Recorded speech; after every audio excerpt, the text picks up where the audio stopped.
Welcome to Northern Shadows, where we unravel the darkness behind Minnesota's most haunting mysteries. Tonight, Dylan, we begin our deep dive into the Grand Rapids serial murders, a chilling saga of unsolved killings that terrorized northern Minnesota from the late 1980s through the early 2000s. I'll walk you through the case's labyrinth of details, starting with the first known victim, Jeannie Childs, found brutally murdered in her Grand Rapids apartment on August 21, 1993. Her case set off a chain of violence that stunned investigators and left a community in fear. That sounds absolutely terrifying, Harper. Can you tell me more about Jeannie Childs? What do we know about her background and the circumstances of her murder? Jeannie Childs was 35, a single mother working 2 jobs to support her young son. She lived in a modest apartment on Oak Street, not far from downtown Grand Rapids. On August 21, 1993, her neighbor, Mrs. Linda Garson, reported hearing frantic pounding against the shared wall just after midnight. The next morning, Jeannie's son found her body. She had suffered over 60 stab wounds, her body staged on the bed, nude except for blood-soaked white socks. The crime scene was a bloodbath with smeared stains across the pillow and footprints in the blood leading out her bedroom window. 60 stab wounds? That's incredibly violent. Did police have any idea who could have done this? Or were there any witnesses who saw anything suspicious that night? Investigators canvassed the complex. Mrs. Garson swore she heard a male voice shouting, "Don't scream," followed by a heavy thud. Another tenant, Robert Lee, claimed he saw a tall man in dark clothing leaving through the alley around 1 a.m. Police found partial footprints in the blood beneath the bedroom window, size 11 men's boots worn at the heel. There was no forced entry. Jeannie likely knew her killer or let him in. Forensic analysis revealed the killer had left the shower running, possibly to wash away evidence, and a napkin with unknown male DNA was found in Jeannie's kitchen trash. That DNA evidence sounds crucial. Did investigators manage to match it to anyone, or did it lead to a suspect? Initially, DNA testing was limited. In 1993, Minnesota's forensic labs struggled with degraded samples. The napkin was preserved, but it wasn't until 2019 that advanced DNA profiling linked the sample to Jerry Westrom, a former local hockey player with a history of violence.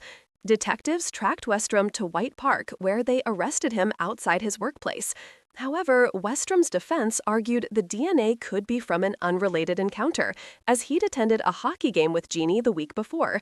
The prosecution lacked a murder weapon, eyewitnesses, or direct evidence tying him to the scene, despite the matching footprint pattern. It's unsettling how much circumstantial evidence there is, but not enough for a conviction. What about the other cases? Were there similar patterns in the murders that followed Jeannie's? Absolutely. Within 2 years, Grand Rapids police faced a grim reality. At least 17 women murdered or missing, most with similar violence and staging. Victims ranged in age from 19 to 42. The attacks often occurred late at night near wooded areas or isolated apartments. The killer seemed to favor stabbing, excessive force, and post-mortem staging, sometimes leaving the bodies partially clothed with personal items missing. In each case, evidence suggested the killer lingered at the scene, tampered with showers or sinks, and left behind bloody footprints. The psychological profile pointed to a methodical, organized offender with deep-seated rage. 17 women in a small town? That must have created panic. How did the community and police respond as the murders continued? Grand Rapids, population 8,500, was shaken to its core. Residents installed extra locks, avoided walking alone at night, and formed neighborhood watch groups. Police launched Operation Northern Watch in 1995, a task force combining local officers with state and federal agents. They interviewed over 200 persons of interest, conducted DNA sweeps, and analyzed crime scene photos for patterns. Media coverage intensified. Local papers ran headlines like "Terror in the North" and "Justice Delayed." Yet, despite exhaustive efforts, leads dwindled. The killer seemed to vanish after each attack, leaving almost no trace, except for those haunting footprints and, occasionally, DNA that couldn't be matched until years later. It sounds like the killer was extremely careful. Did any forensic breakthroughs help investigators connect the murders, or were they still mostly relying on witness accounts and circumstantial evidence? Forensics played a pivotal role, especially in linking cases by blood spatter analysis and footprint comparisons. Experts like Sergeant Kamakas from the Minneapolis Violent Criminal Apprehension Team meticulously reviewed photos, noting similarities in blood distribution and postmortem manipulation. The killer's footprint, always size 11, worn heel, became a signature. In 2017, cold case detectives utilized new DNA sequencing to reassess preserved evidence, but contamination and mixed samples often limited results. Psychological profiling suggested the killer had knowledge of police procedures, possibly a former law enforcement trainee or military background. That's fascinating. Did investigators ever release a composite sketch or profile of the suspected killer? And were there any suspects besides Jerry Westrom? Yes, in 1996, the task force released a behavioral profile: white male, mid-30s to early 40s, athletic build, history of violence, and likely employed in seasonal labor or law enforcement training. They circulated a composite sketch based on witness sightings: a man with angular features, cropped brown hair, and piercing blue eyes. Besides Westrom, two other suspects emerged. Guy Sullivan, a volunteer firefighter, was questioned after a neighbor reported seeing his truck near several crime scenes. Another, Neil Harrow, a former Army medic, lived 3 blocks from Jeannie Childs and had a prior assault charge. Both men denied involvement, and neither matched the DNA from the napkin. With so many suspects and so much fear in the community, how did investigators keep the case organized? Was there a central database or system for tracking all the evidence and leads? The task force established the Northern Minnesota Violent Crimes Database in 1997, cataloging every report, tip, and forensic results. Each crime scene was mapped digitally, correlating footprints, blood patterns, and stolen items. Detective Mary Hollister led the evidence team, logging over 500 pieces, ranging from hair samples to shoe prints. They utilized geographical profiling to predict future attacks, focusing on wooded corridors and isolated apartments. Despite the database, the sheer volume of tips, over 1,200 in 5 years, often overwhelmed investigators, leading to missed connections and dead ends. That must have been frustrating for investigators.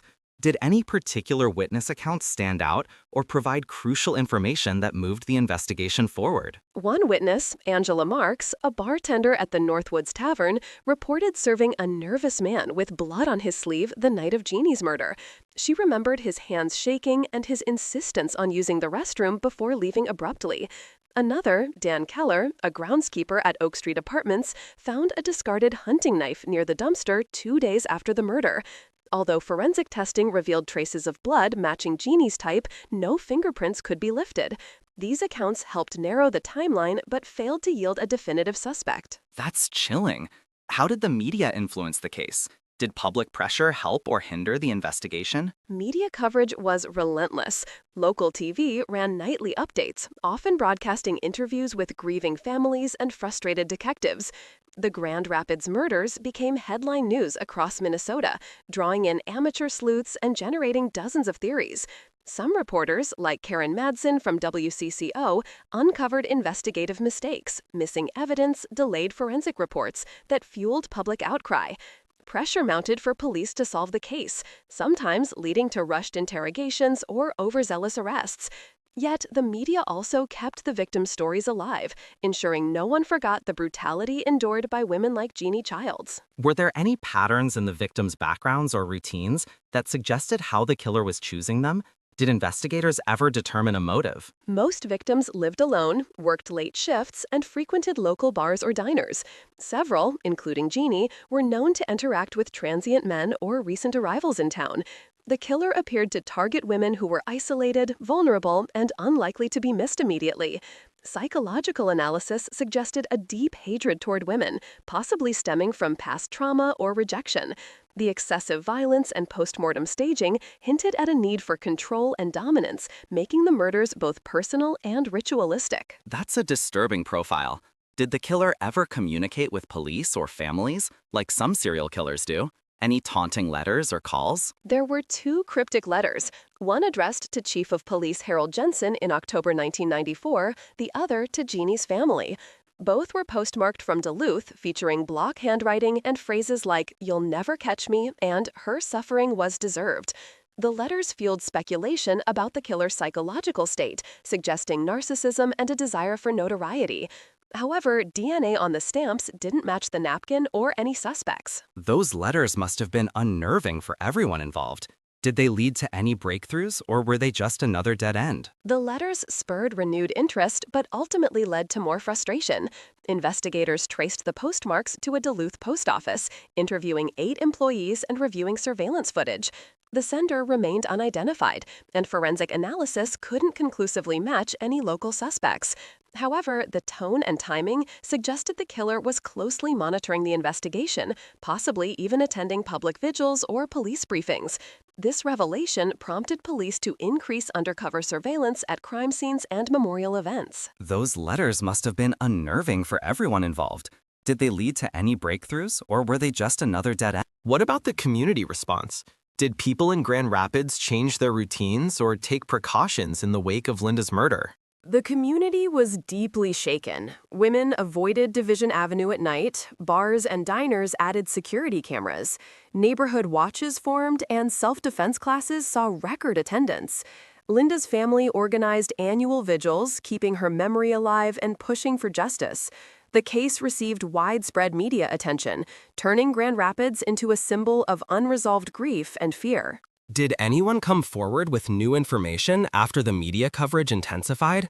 Were there any tips or suspects that seemed promising? The tip line received hundreds of calls. One anonymous caller described seeing Linda enter a blue sedan driven by a middle-aged white man with a beard on the night she vanished.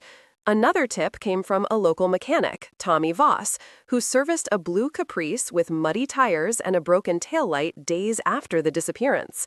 Police tracked the car to a rental agency, but records were missing for a critical week in November. Did investigators interview rental agency employees or try to reconstruct who rented the car during that period? Detectives spoke with rental clerk Paige Watson, who remembered renting a blue Caprice to a man named Gary H., mid-40s, gruff, paid cash. The rental agreement was incomplete, and Gary H. never returned the car, reportedly abandoned in Duluth weeks later. Police searched the vehicle but found it cleaned and stripped of evidence. The man's identity remained elusive, with few leads to pursue. How did the investigation evolve after this setback? Were there other victims with similar circumstances or evidence that connected their cases? The next victim, Lisa Oatberg, was found in early 1994. Her case mirrored Linda's. Missing from Division Avenue, traces of Valium, blue fibers, and shoe prints at the scene. Investigators cross-referenced witness statements, searching for links between victims. The pattern grew. All were women aged 25 to 40, last seen near Division Avenue, found miles away, often near water or rail yards. The killer's signature seemed undeniable. Did the task force develop any theories or suspects based on these connections, especially given the similarities in evidence and victim profiles? The task force theorized the killer may have worked in transportation or maintenance, given knowledge of remote sites and access to vehicles. They explored leads among cab drivers, delivery men, and hospital staff. Detective Mark Jensen focused on men with criminal records for assault, but none matched all physical evidence. The lack of DNA matches frustrated the investigation, but the blue fibers and Valium use kept the cases linked. Were there any significant breaks in the case from advances in forensic science, like DNA technology or genetic genealogy? In 2018, new DNA techniques allowed investigators to build a partial genetic profile from Linda's case. They worked with genetic genealogist Dr. Helen Carter, who traced familial connections using crime scene DNA. The analysis pointed to the Hartman family, longtime residents of Grand Rapids. Only one son, Gary Hartman, lived near Division Avenue during the murders. Police reopened the case, connecting Gary Hartman to multiple crime scenes via proximity and vehicle ownership. That's a major development. Did investigators confront Gary Hartman, and what did the renewed investigation reveal about his movements and connections to the victims? Police tracked Gary Hartman's movements, noting he lived 5 miles from where Linda was last seen and 8 miles from the Pokegama River dump site. Hartman worked nights as a janitor at a hospital near Division Avenue. Witnesses recalled seeing him drive a blue Caprice, matching the vehicle linked to Linda's disappearance. Surveillance and interviews built a circumstantial case, but direct evidence remained elusive. Hartman denied involvement, claiming he was home on the night Linda vanished. Did Hartman's alibi hold up under scrutiny? Were there any discrepancies or witnesses who contradicted his story? Hartman's alibi was shaky. His neighbor, Mrs. Evelyn Parks, initially corroborated his story, but later admitted she hadn't seen him after 10 p.m. on November 27th. A coworker, Sam Lee, remembered Hartman arriving late for his shift at 2 a.m., agitated and with mud on his shoes. Investigators found Hartman's work log incomplete, missing entries for the night Linda disappeared. These inconsistencies raised suspicions, but didn't provide enough for an arrest. Were there any further forensic tests on evidence from Linda's case after Hartman became a suspect? Did technology help clarify any links? In 2019, advanced touch DNA analysis on Linda's coat revealed a partial match to Hartman's genetic profile, enough to confirm his presence at the scene, but not enough for prosecution. The cigarette butts from the alley also showed mitochondrial DNA consistent with Hartman's maternal line, further implicating him.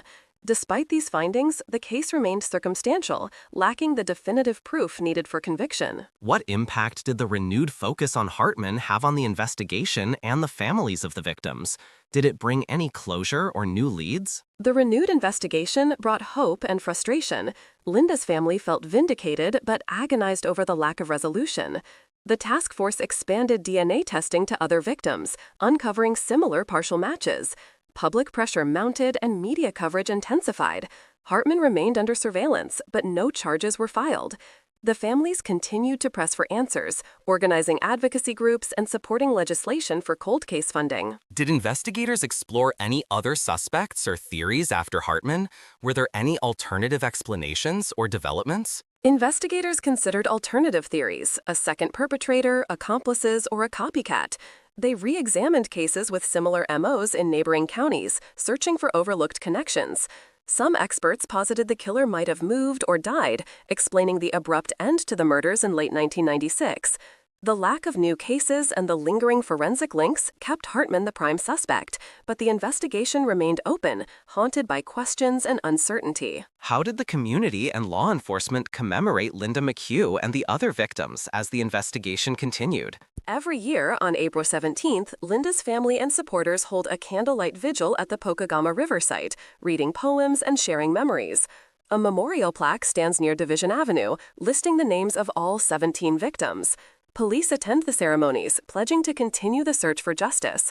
The investigation remains active, with new forensic techniques offering hope that one day the killer or killers will be identified and held accountable. March 17, 1995, Grand Rapids, Minnesota, still gripped by winter's chill.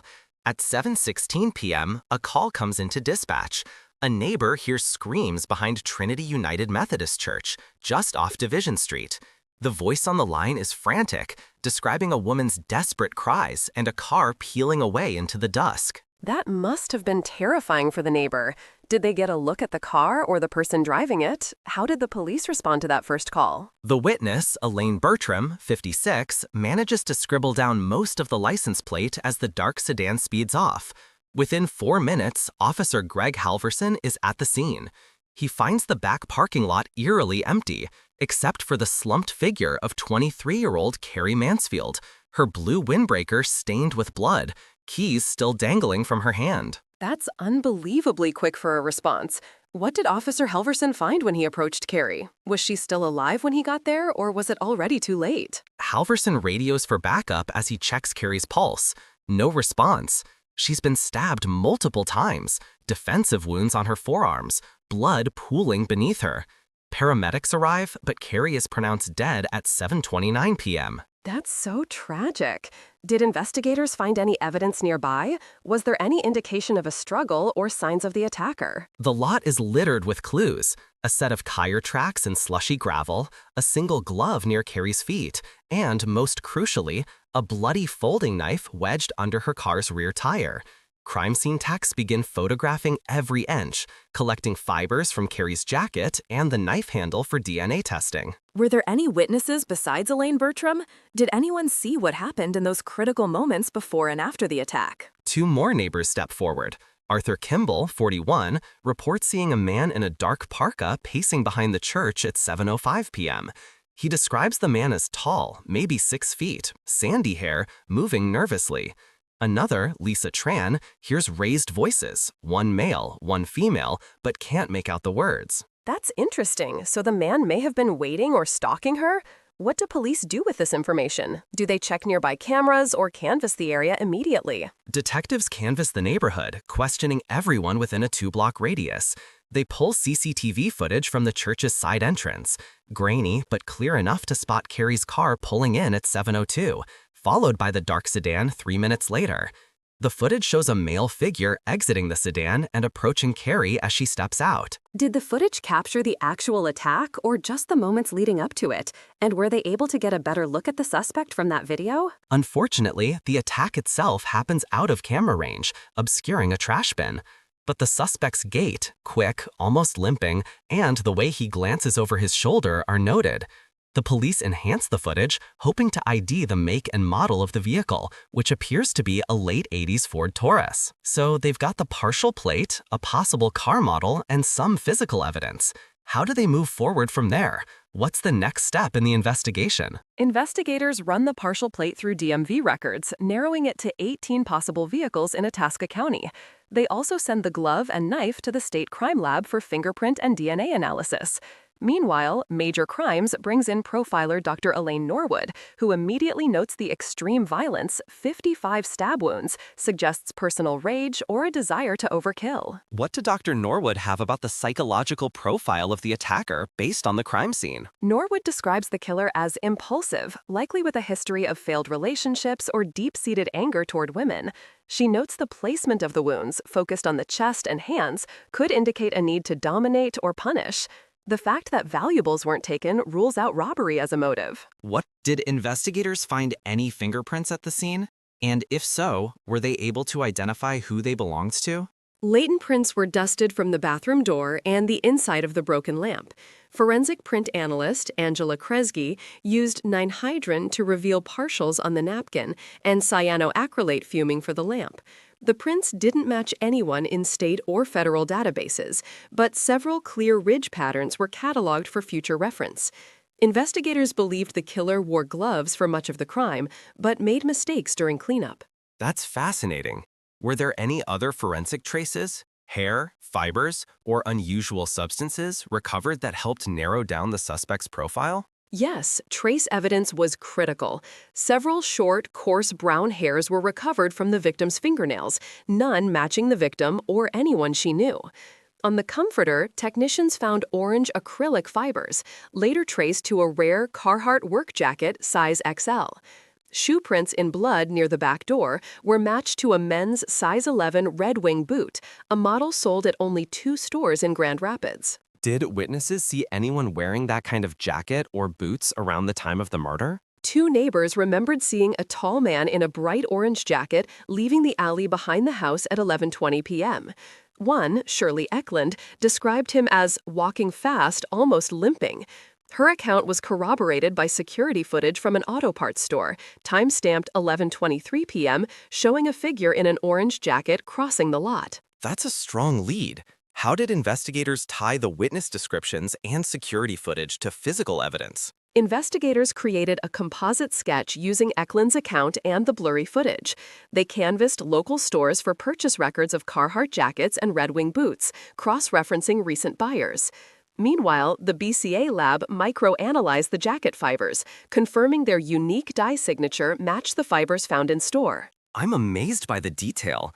What about digital evidence? Was there any surveillance, phone, or computer data linked to the case? The victim's phone was missing, but phone records showed a 9:41 p.m. outgoing call to an unlisted number, later traced to a prepaid burner phone activated at a Quick Trip on April 10.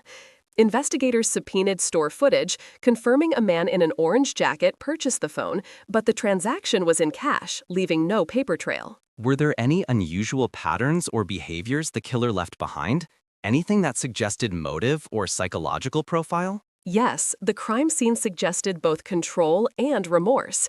The killer arranged the victim's hands over her chest, wiped her face with a blue towel, and left the shower running, possibly to wash away evidence.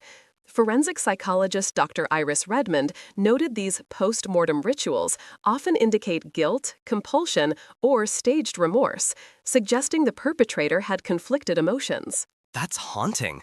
Did the forensic team find any evidence of forced entry, or was there any indication the victim knew her attacker? There was no forced entry. The front door's lock was intact, and the back door was unlocked from the inside.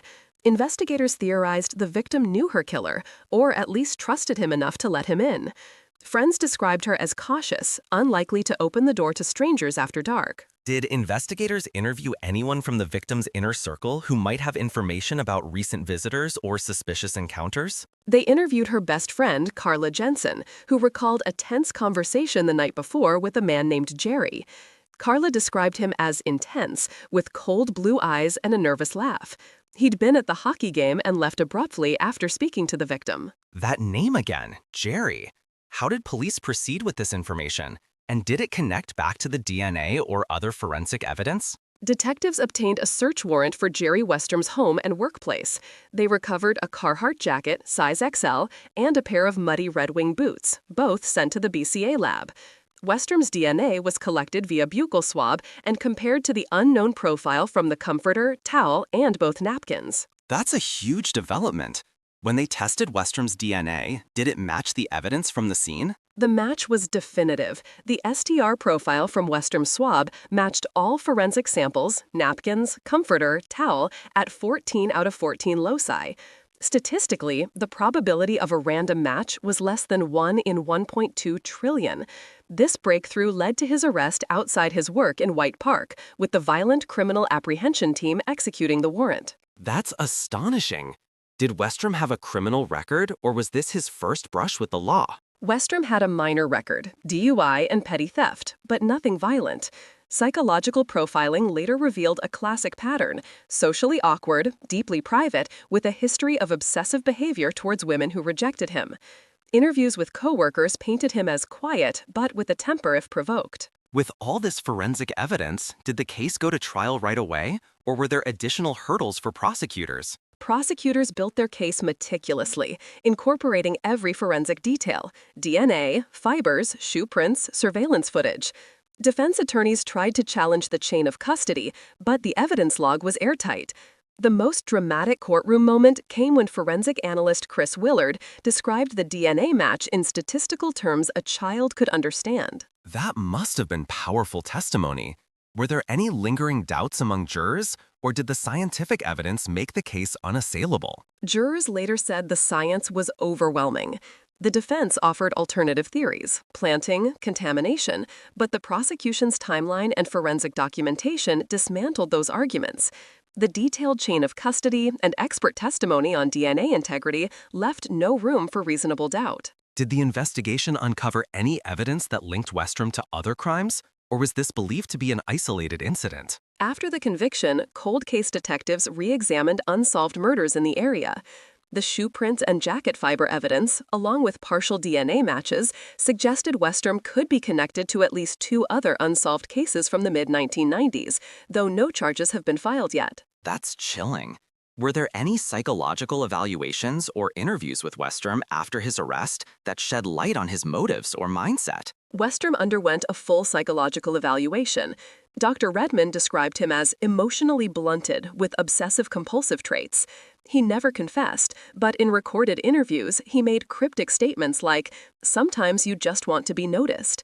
He showed little remorse, alternating between denial and disturbing calm. That's so unsettling. Did investigators ever determine if he had an accomplice, or was he always believed to have acted alone? Investigators followed up on every lead, but no credible evidence of an accomplice surfaced. Phone records, surveillance, and forensic traces all pointed to Westrum acting alone. Still, they kept lines open for new information, monitoring for copycat patterns or unknown associates. I can't imagine the emotional toll this took on the victim's family and the community. Did the forensic breakthroughs help bring them any closure? For the family, the DNA match was a turning point. The victim's mother, Ellen, described the moment as a terrible relief. The community, long haunted by fear and rumors, finally had answers, if not full healing. Vigils and memorials honored the victim, while local leaders praised the relentless, scientific pursuit of justice. This case really highlights how far forensic science has come. Were there any new techniques or technologies introduced during this investigation that set a precedent for future cases? Definitely. The use of touch DNA from everyday items, like napkins, set a new standard. The integration of digital chain of custody logs, advanced STR-DNA analysis, and fiber microanalysis led to statewide protocols being updated. The case became a training model for Minnesota investigators. With so much evidence, were there any pieces that puzzled investigators or didn't fit the rest of the narrative? One item stands out, a broken silver locket clutched in the victim's hand.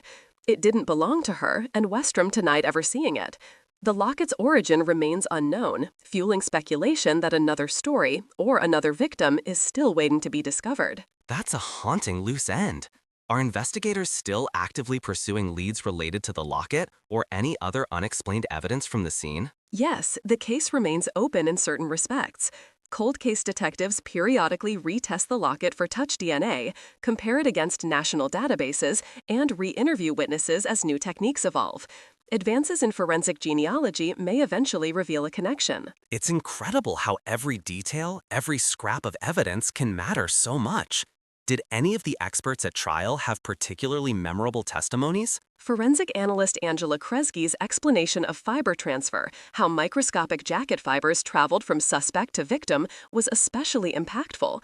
She demonstrated under magnification, showing jurors the unique orange dye and acrylic composition, making the science tangible and gripping. Were there any moments during the investigation when it seemed the case might go cold or the evidence wouldn't be enough? There were dark weeks, especially before the DNA match, when leads dried up and pressure mounted.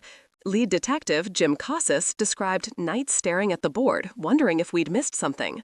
The napkin DNA changed everything, renewing momentum. That really shows the persistence of the investigators.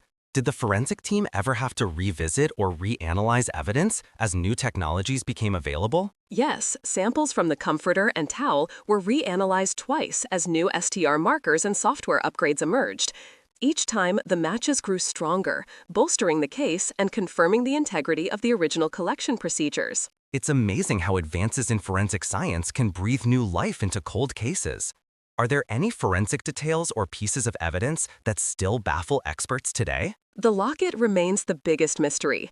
Despite exhaustive testing, SEM analysis for trace elements, X-ray fluorescence for metal composition, it hasn't matched any missing persons or local jewelry records. It's a silent witness, holding secrets yet untold. That's so intriguing. Were there any other unique forensic approaches used in this case that were ahead of their time? The team used luminol to detect latent blood traces. After weeks of mounting pressure, the Grand Rapids task force began narrowing their focus to a handful of suspects. Between October and November 1996, detectives had mapped out the movements of several men seen near Division Avenue at odd hours, close to the times and locations of the murders. The first major suspect was Gerald Westrom, a 42-year-old maintenance worker whose work schedule and personal life placed him near multiple crime scenes. His car, a faded blue Oldsmobile, was spotted by 3 separate witnesses within a block of where Victoria Moore's body was found on October 18, 1996. Detectives discovered Westrom had a prior conviction for assault in 1989, and he'd been questioned in another homicide investigation 2 years earlier, though never charged. That's a lot of circumstantial evidence. What made the task force zero in on Jerry Westrom specifically? Was there physical evidence linking him to any of the victims, or was it mainly witness reports and proximity? The focus on Westrom intensified after forensic teams recovered partial footprints at 2 separate crime scenes, Michelle Becker's murder in September 1996 and Victoria Moore's in October. Both sets of prints matched the tread pattern of work boots sold almost exclusively at a local hardware store where Westrom routinely shopped. In Becker's case, a bloody partial print was found near her body, and security footage from a gas station 2 blocks away showed Westrom buying cigarettes at 2:11 a.m., just 40 minutes before the estimated time of death. Additionally, DNA from a discarded napkin at a hockey game in 2011 was later matched to DNA found at the Moore crime scene, linking Westrom to the location. That DNA connection sounds significant. Did investigators confront Westrom with that evidence? How did he respond during questioning? And did he ever offer an explanation for his whereabouts on those nights? When detectives finally arrested Westrom outside his workplace in White Park, he seemed calm but avoided direct answers. During interviews, he claimed he was just driving around Division Avenue the night Moore disappeared, and that he often stopped at local gas stations because he couldn't sleep. However, his alibi didn't hold up under scrutiny. Cell tower data placed his phone within the vicinity of both Moore's and Becker's murder sites between 2 and 3 a.m., the critical window for both crimes. When pressed about the DNA, Westrom insisted he'd never met Moore and suggested contamination, though forensic analysts confirmed a high probability match to his genetic profile. Did anyone else corroborate Westrom's movements, like family members or neighbors, or was he mostly alone during those critical timeframes? What about his psychological profile? Did experts weigh in on his potential motive? Westrom's wife, Linda, told police her husband often left their home late at night to clear his head, but she said he usually returned before sunrise. On the nights in question, Linda claimed Jerry was gone from 1:30 to 4 a.m.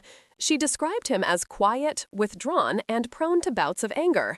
A forensic psychologist, Dr. Michael Arnold, profiled Westrom as exhibiting traits associated with disorganized offenders, impulsive, lacking detailed planning, and often acting in a rage. Arnold cited Westrom's history of violence and his inability to provide a consistent alibi as notable red flags. Motive, they theorized, could be a combination of sexual frustration, resentment toward women in the sex trade, and escalating compulsive behavior. That's chilling. Were there other suspects who drew serious attention from the task force, or was Westrom always considered the primary focus? How did police handle alternative theories, and were there any major disagreements within the investigation team? Interestingly, the task force did not put all their eggs in one basket. Another strong suspect was William Levi Payne, a 26-year-old from Bovey, Minnesota, with a violent criminal record. In December 2012, Payne confessed to shooting 2 people in Grand Rapids, later pleading guilty to second-degree murder and attempted first-degree murder. Although those crimes occurred years after the main cluster of serial murders, Payne's background, drug abuse, burglary, and a history of kidnapping fit aspects of the killer's psychological profile. Detectives reviewed Payne's movements and connections to the victims, but found no direct forensic links to the earlier cases. Some officers believed Payne could have been involved in unsolved cases prior to 2012, but this theory lacked hard evidence. So, did Payne's confession shed any light on the earlier unsolved murders, or was it dismissed due to lack of connection? How did investigators verify whether Payne had any opportunity or motive related to the serial cases? Investigators cross-referenced Payne's confession with the earlier victim timelines. Forensic analysis showed Payne's fingerprints and DNA did not match evidence recovered from the 1994 to 1996 murders. Furthermore, interviews with witnesses at the time placed Payne outside Grand Rapids during the critical periods. While his modus operandi, using a firearm, threatening women, mirrored the killer's pattern, his motives appeared more personal than predatory. In Payne's own words, quoted from a 2012 police interview, "I lost control. It wasn't planned." This impulsivity contrasted starkly with the calculated nature of the serial murders, where the killer often stalked victims for days before striking. It sounds like Payne was ultimately ruled out. Did the investigation ever consider the possibility of multiple perpetrators working together, or was the prevailing theory that it was the work of a single serial killer? What evidence pointed in one direction or another? The notion of multiple perpetrators was debated intensely. Some detectives noted that 2 sets of tire tracks and footprints were found near the Becker scene, suggesting at least one accomplice. However, the majority of forensic evidence, unique boot prints, DNA, and modus operandi, pointed toward a single offender. Behavioral experts from the FBI's Behavioral Analysis Unit reviewed case files and concluded that the killer exhibited signature behaviors, posing bodies, post-mortem washing, and ritualistic placement of personal items.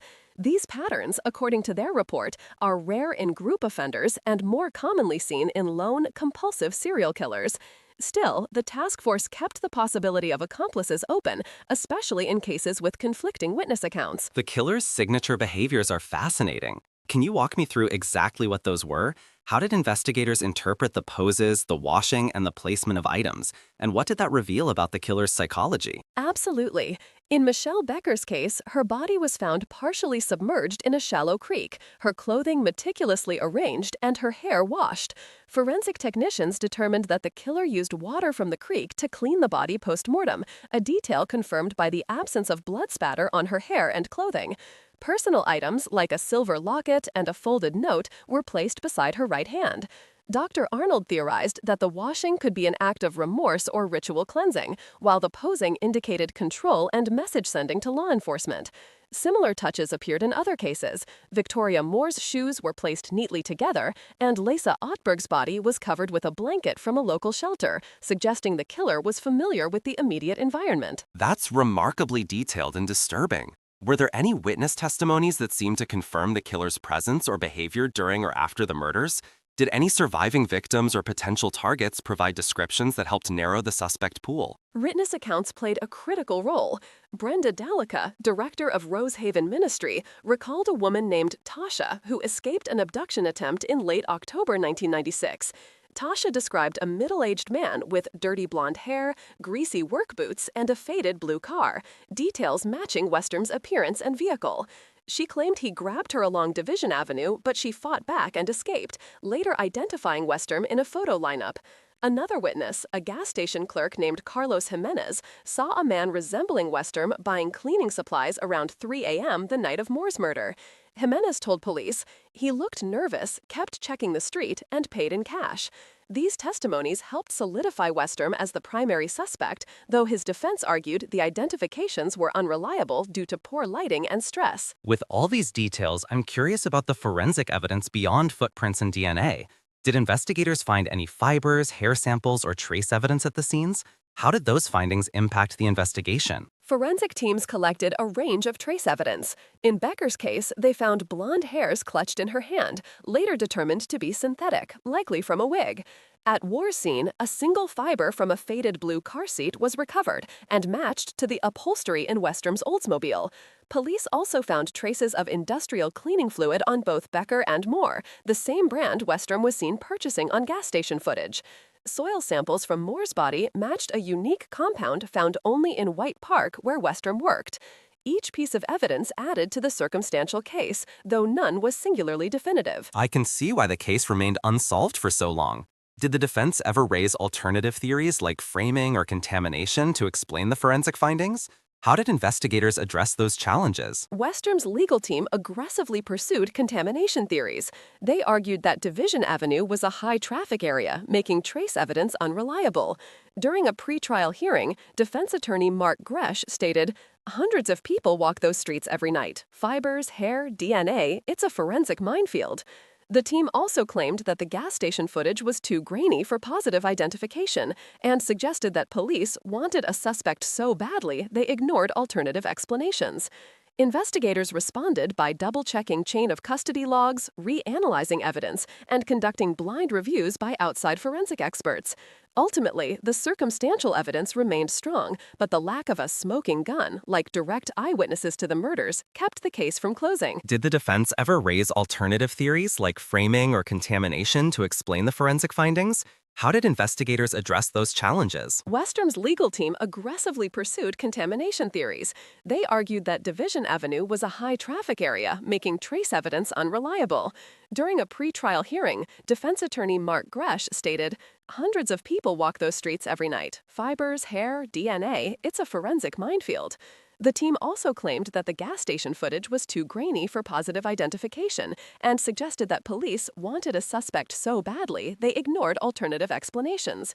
Investigators responded by... Westrum's childhood was marked by instability. His father, Robert, was a truck driver who frequently disappeared for weeks, while his mother, Karen, struggled with alcoholism. School records showed Jerry was suspended twice for fighting and once for bringing a knife to class at age 14. Social workers noted signs of neglect and possible abuse, though nothing was ever substantiated. In a 1992 psychiatric evaluation, Westrum described feeling invisible and angry all the time. The combination of early trauma, social isolation, and later violent incidents formed a psychological profile consistent with many known serial offenders. 4. Did the task force ever reconsider other suspects after Westrom was arrested, or was he always the primary focus once the evidence mounted? Were there any leads that seemed promising but ultimately led nowhere? The task force continued to vet alternative suspects, especially after public pressure to avoid tunnel vision. One lead involved a transient named Tommy B., a known drug dealer who frequently Division Avenue and was seen near a murder scene. Tommy was questioned extensively but released after failing to match DNA and shoe prints. Another dead end was a man named Peter Halsey, whose van was spotted near 2 crime scenes, but surveillance showed he was working night shifts elsewhere at the time. Despite these efforts, evidence continually pointed back to Westrom as the most likely perpetrator, though investigators acknowledged the possibility of missed leads in such a complex case. With so much circumstantial evidence, what ultimately kept the case from being closed or prosecuted? Was it lack of direct evidence, unreliable witnesses, or something else? The main obstacle was the absence of direct eyewitnesses to the murders and the lack of conclusive forensic evidence tying Westrom to the acts themselves. While the DNA, fibers, and notebook established strong circumstantial links, the defense successfully argued that reasonable doubt remained. Key witnesses recanted or changed their statements under pressure, and procedural errors, like mishandled evidence, further complicated prosecution. In the end, the case became a textbook example of the challenges in prosecuting serial crimes without a confession or irrefutable forensic proof, leaving the families and community in limbo. That's heartbreaking for the victims' families. Did any of them ever speak publicly about the investigation or offer insights that helped shape the case? How did they cope with the ongoing uncertainty? Michelle Becker's mother, Lucy Chapman, became a vocal advocate for justice, speaking at rallies and meeting with police weekly. She shared her daughter's journal entries, which detailed her struggle with addiction and a desire for redemption. Lucy said, "I want answers, but more than anything, I want people to remember Michelle as more than a victim." Victoria Moore's sister, Angela, also campaigned for more resources, telling reporters, "We need closure. We need to know who did this." Their courage and persistence kept public attention on the case, bringing renewed pressure on law enforcement and policymakers to continue pursuing leads. How did the community react as the investigation dragged on? Was there fear, anger, or a sense of collective action? Did the case change how people lived or interacted in Grand Rapids? The community's response was a mix of fear and resilience. Division Avenue saw increased police patrols, and the Rosehaven Ministry expanded its outreach programs. Brenda DeLecque reported a surge in calls from women seeking help, saying, "People are scared, but they're also determined to protect each other." Local churches held vigils, and neighborhood watch groups formed to monitor suspicious activity. The case also prompted policy changes, including better coordination between police departments and increased funding for forensic labs.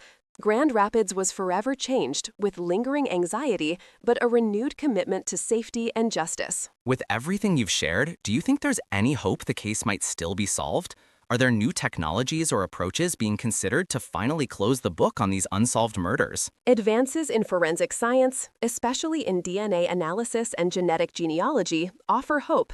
Investigators recently submitted old evidence for retesting using next-generation sequencing.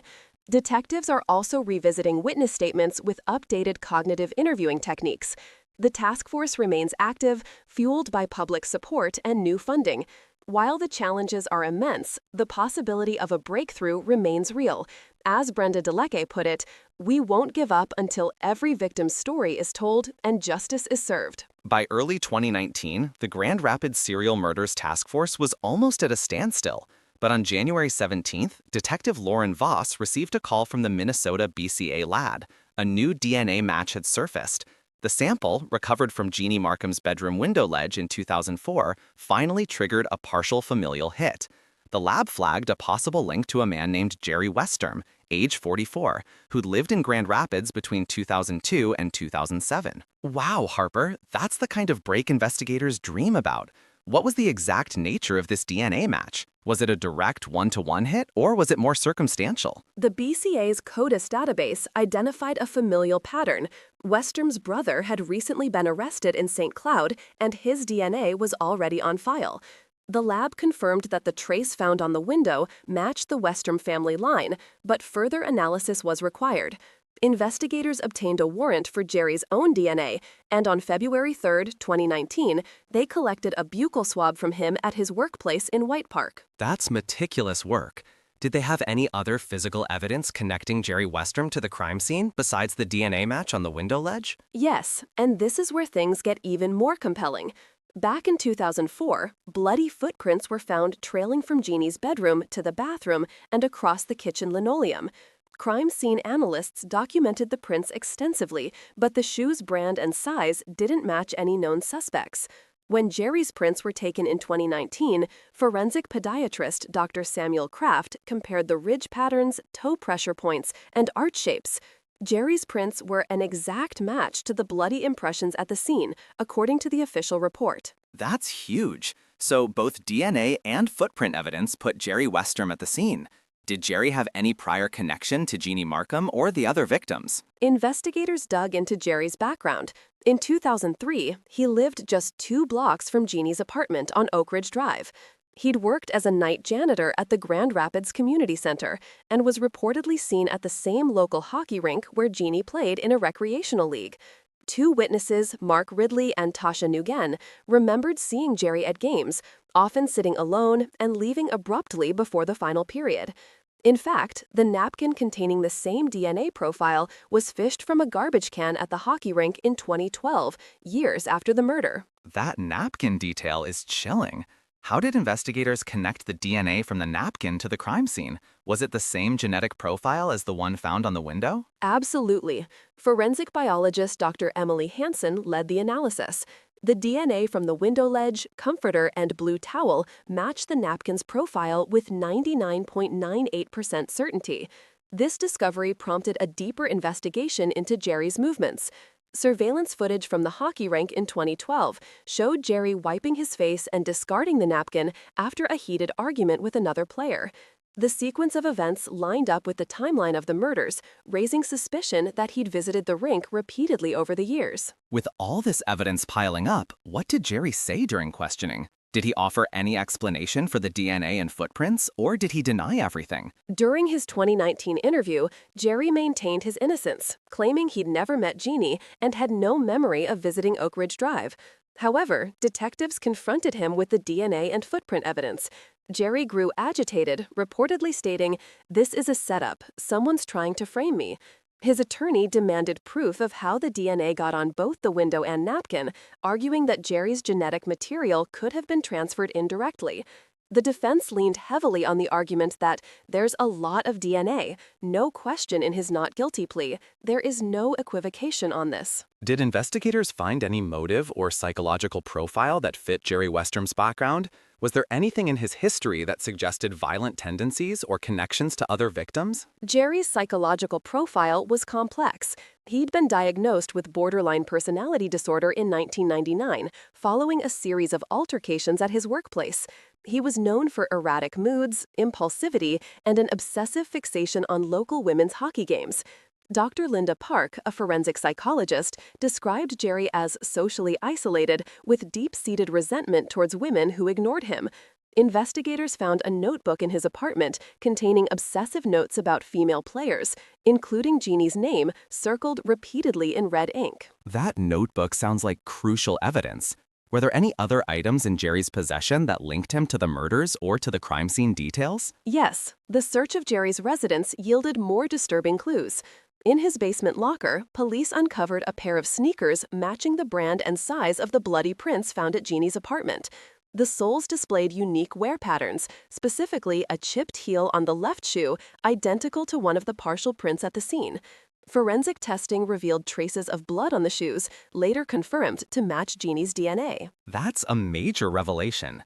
Did the investigation reveal any connection between Jerry Westrom and the other unsolved cases in the Grand Rapids serial murder series? Investigators began cross-referencing Jerry's timeline with other victims. Between 2002 and 2007, Jerry's cell phone records placed him near 3 other murder sites within hours of the respective killings: Paula Jensen, Marissa O'Neill, and Kathy Darling. In particular, Kathy's homicide on March 19, 1976, had been reopened by the cold case team in 2007, and Jerry's presence in the area was confirmed by employment records and witness statements. Kathy Darling's case was one of the oldest, right? How did the cold case team revisit her murder, and what connections did they find to Jerry? Exactly. Kathy Darling was a 17-year-old mother found dead in